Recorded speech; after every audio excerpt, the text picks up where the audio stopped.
Welcome to Commercial Real Estate Pro Network CREPN Radio. Thanks for joining us. My name is J. Darren Gross. This is the podcast focused on commercial real estate investment and risk management strategies. Weekly, we have conversations with commercial real estate investors and professionals who provide their insight and experience to help you grow your real estate portfolio. Today, my guest is Mark Ritter.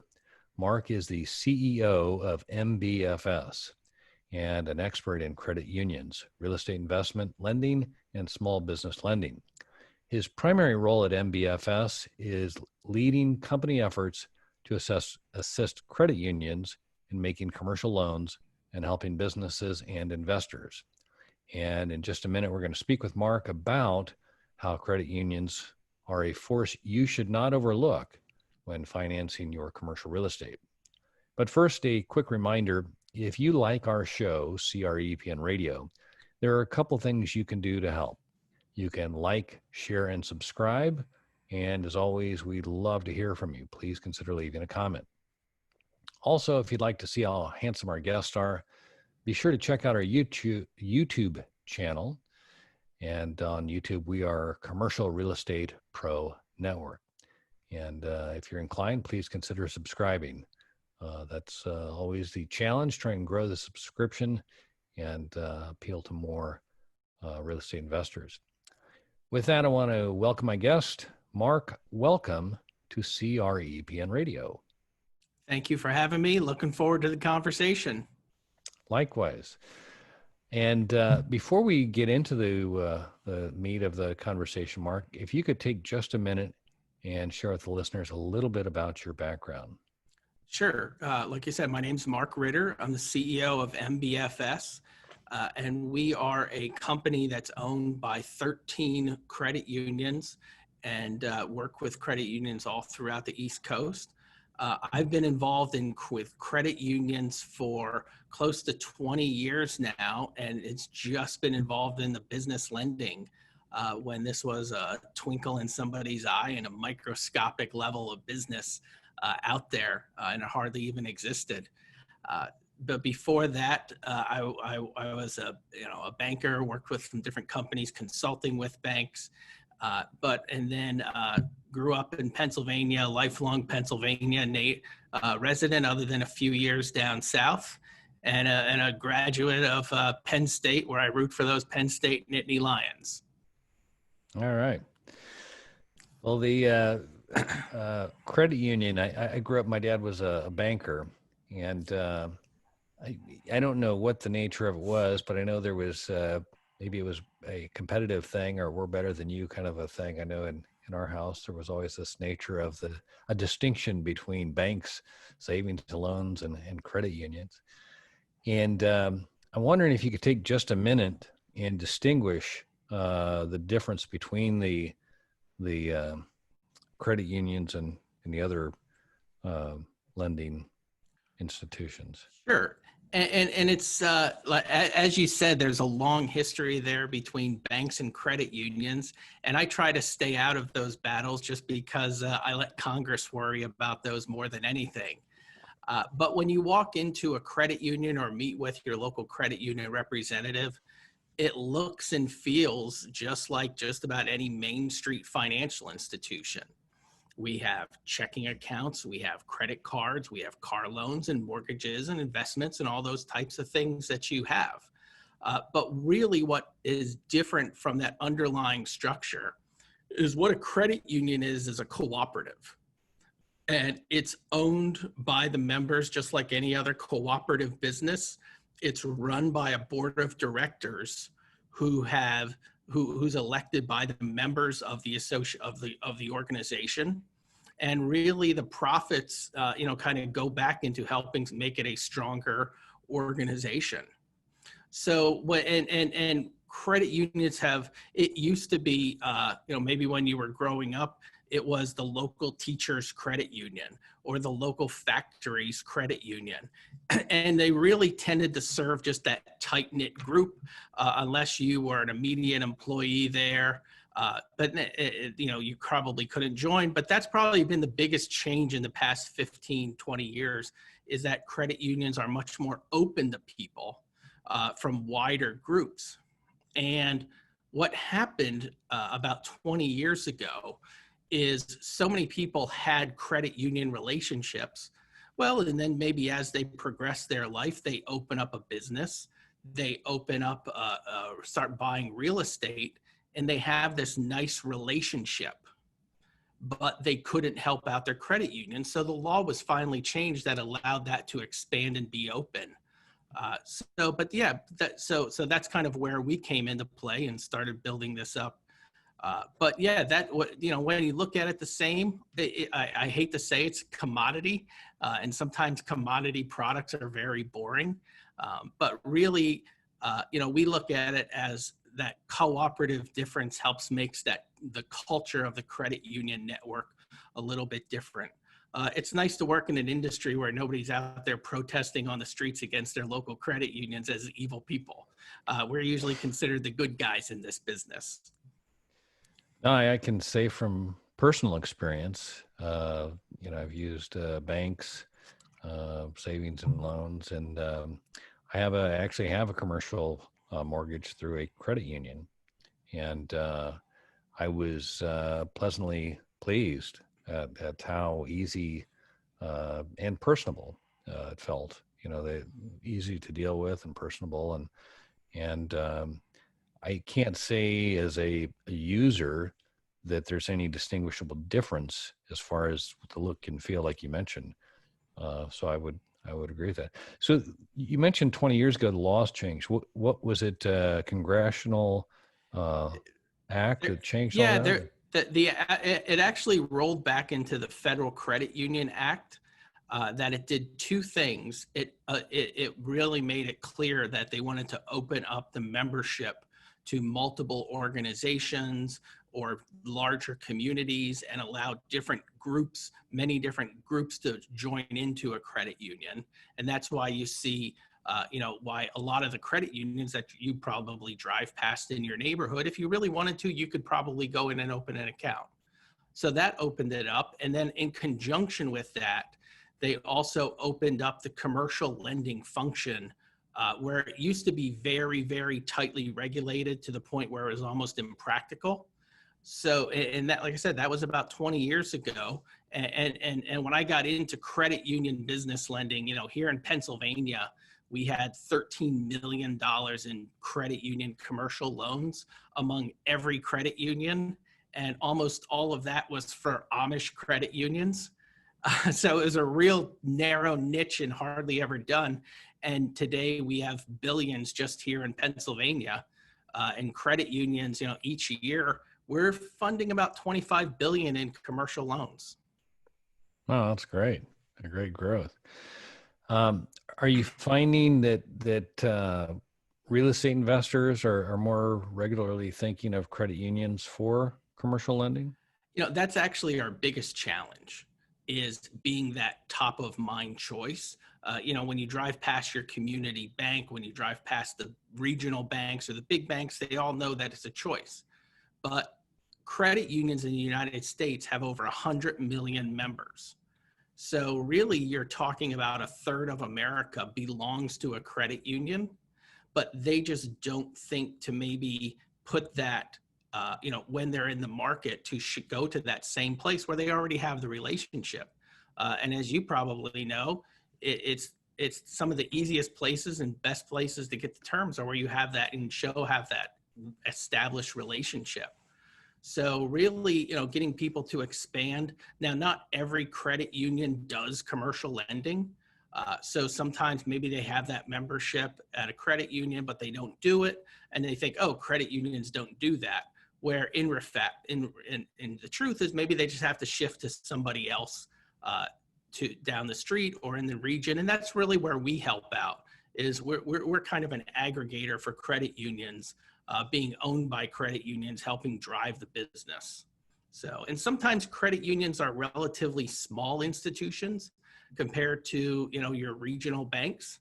So being a cooperative industry, we basically partner credit unions together. This year we've done deals over $20 million.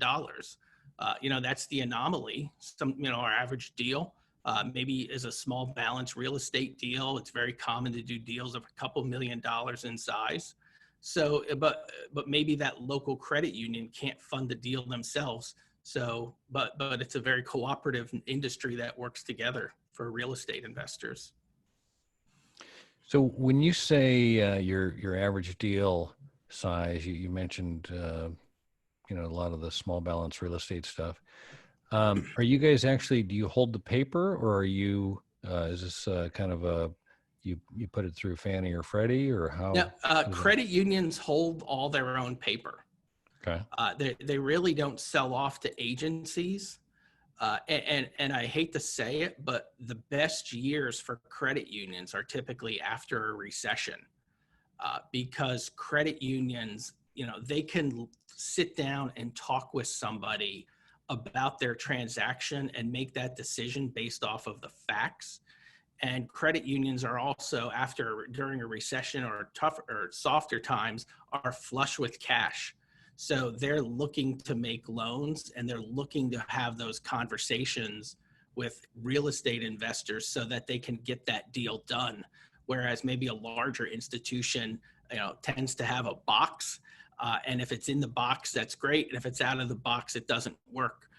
Where somebody in our industry can sit down with the decision makers, and the investors can sit down with the people behind the money. Yeah, I have to say from personal experience, the lending was fairly simple with a credit union. I presented, the property in this case, kind of my estimates based on all the expenses. I was able to show the debt cover ratio, and it was basically, I don't remember the exact, but I want to say that I presented all that to I still call him a banker, but the person I work with at the credit union, and he presented to the loan committee, and it was very shortly thereafter I got a call saying, "When do you want the money?"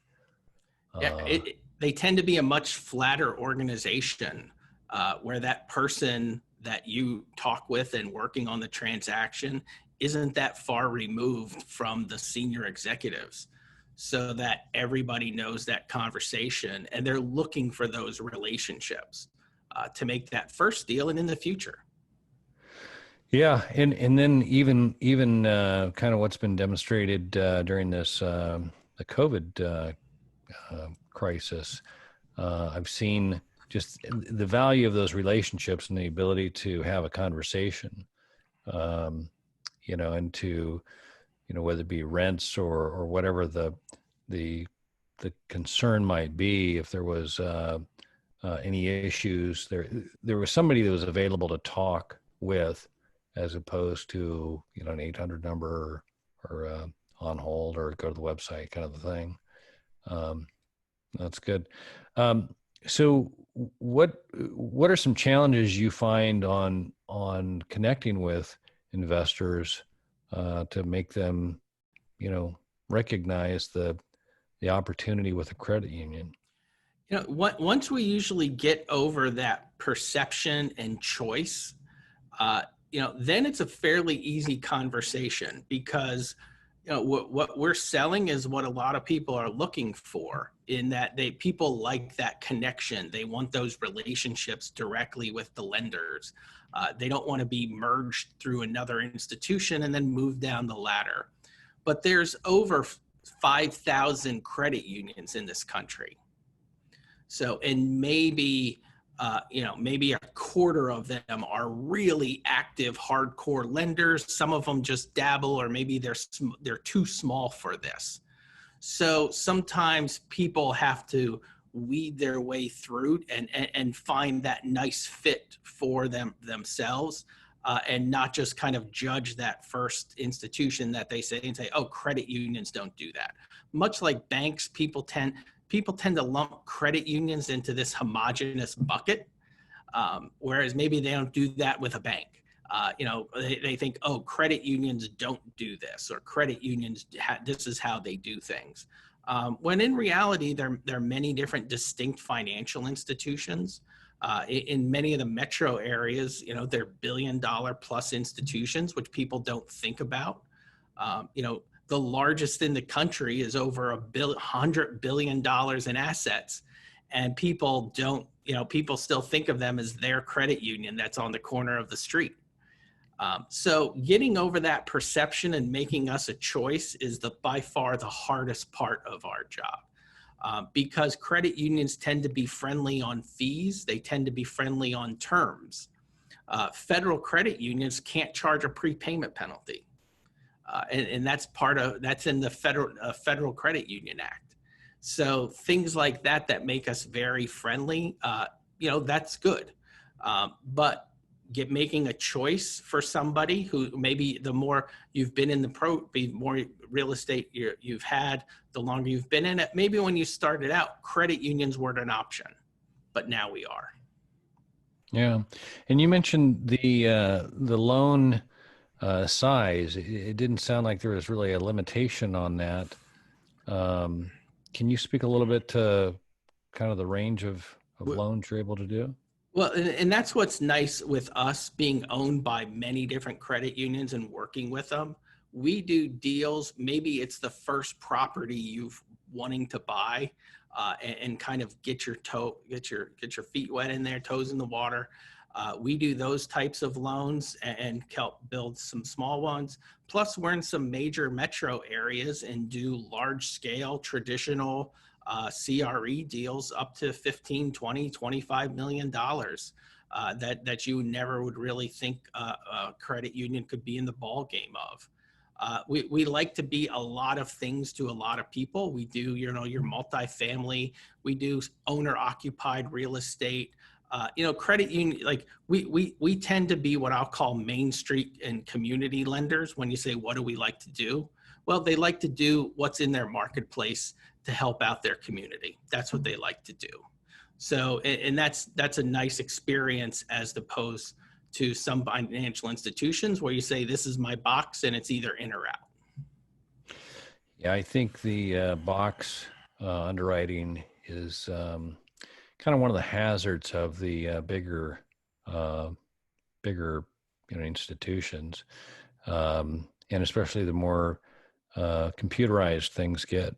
If it's a computer making a decision based on some preset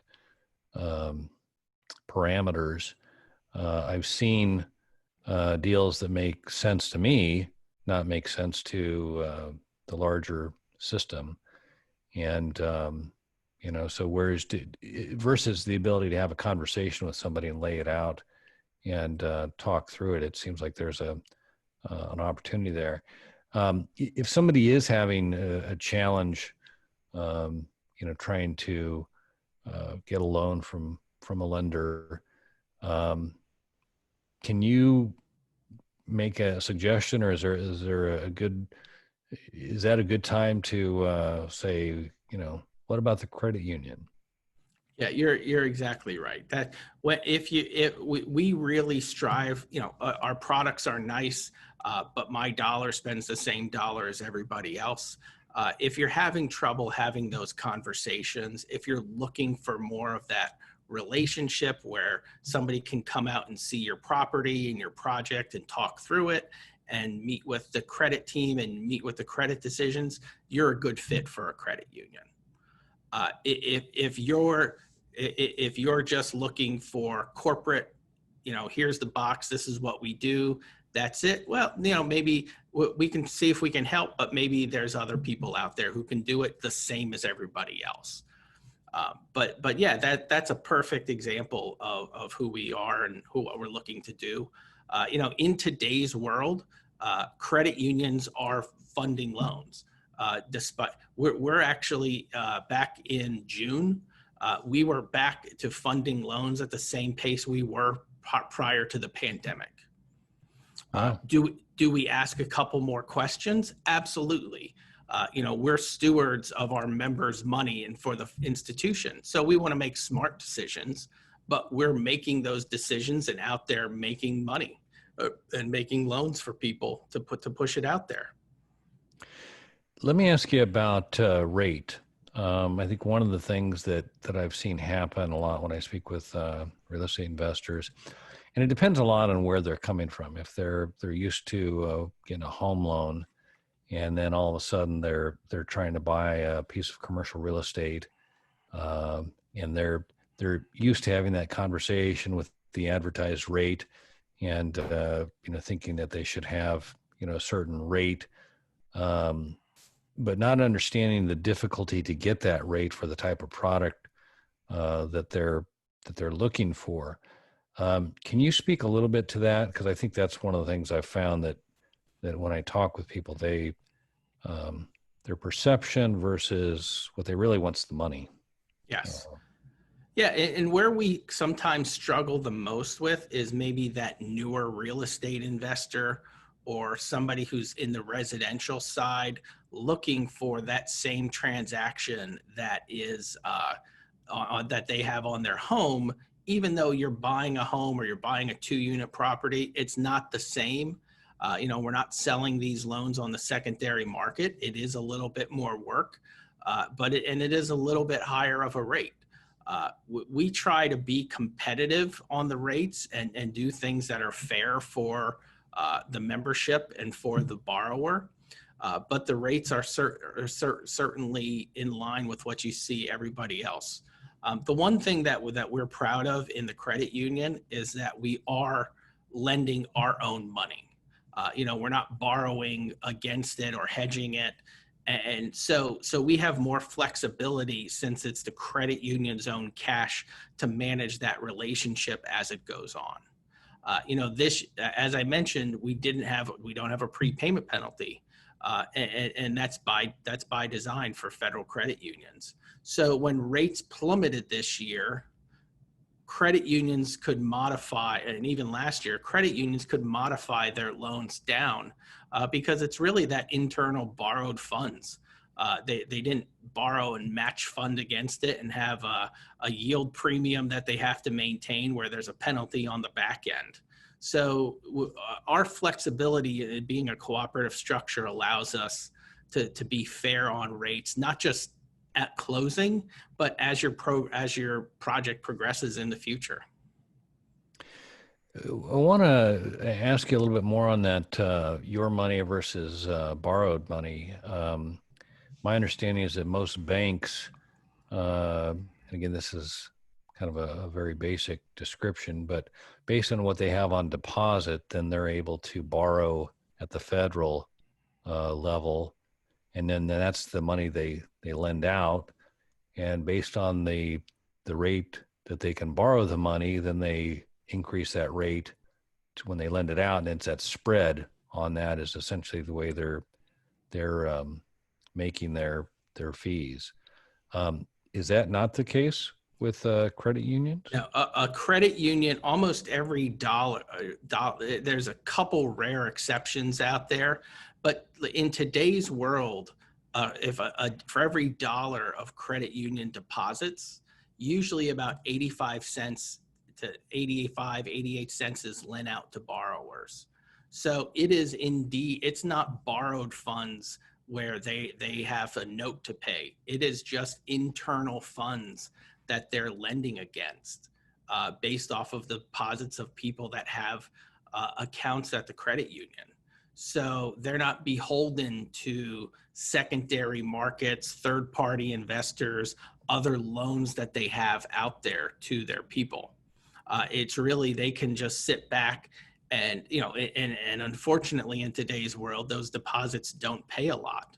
That's the nature of the beast, but that also bleeds through to credit unions being able to be much more flexible in the money that they lend out, because it is indeed a cooperative structure of that money that's in there, that through everybody's accounts, that's the actual dollar that's being lent out to real estate investors and small businesses.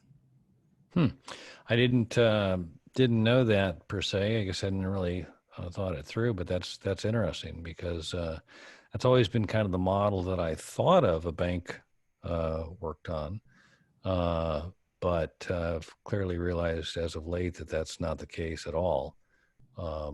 that the banks are basically, they really don't want cash. They want just enough so they can borrow more, so they can lend more, kind of thing. That's the nature of them.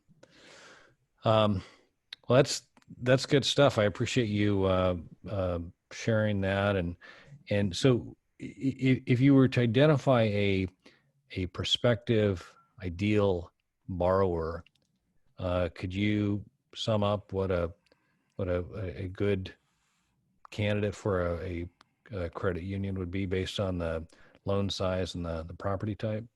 Sure. And I hate to give a broad answer, but we deal with a lot of broad people. We're Sure. looking for people who first of all, want that relationship with your institution, that we can have a conversation and get to know who you are and who you are now and where you're looking to go. And we really focus on the real estate side on three major buckets. About a third of our business is that residential real estate investor. Maybe you have 2 units, maybe you have 100 units, maybe you have 200 units. We have a lot of relationships where people, they're in that business of the residential real estate side.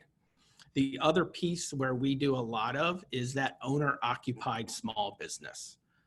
And I would call in that segment, usually we're in that small balance commercial real estate. Maybe we're under a few $1 million. And it really depends. We deal in center city urban areas, and we deal with small town America. So we're willing to go in those secondary markets a lot more. And the third bucket that we love is that just a straight up commercial real estate investor.